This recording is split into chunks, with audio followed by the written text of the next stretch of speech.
On était allé faire une expérience que je révèle publiquement maintenant. C'était aller faire de l'évangélisation en boîte de nuit. On était en soutane, il y avait un prêtre qui était spécialisé à Toulon dans l'évangélisation du monde de la nuit. Et donc c'était un prêtre assez impressionnant parce que je me souviens, on était allé chez lui, on avait assisté à la messe et ensuite on était allé avec lui donc, dans une énorme boîte de nuit de Toulon. Il nous avait préparé pour nous expliquer comment faire.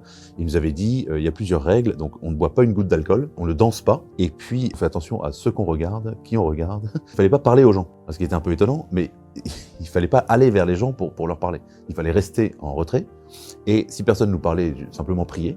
Et au contraire, si quelqu'un venait, évidemment, pour répondre à ces questions. Eh bien, moi, j'avais passé vraiment toute la nuit, parce qu'on était parti à, je sais pas, à 3h du matin, à parler de Dieu, à parler de la foi, à répondre aux questions. En général, c'est est-ce que c'est vrai que les prêtres n'ont pas de relations sexuelles, n'ont pas de femmes, etc.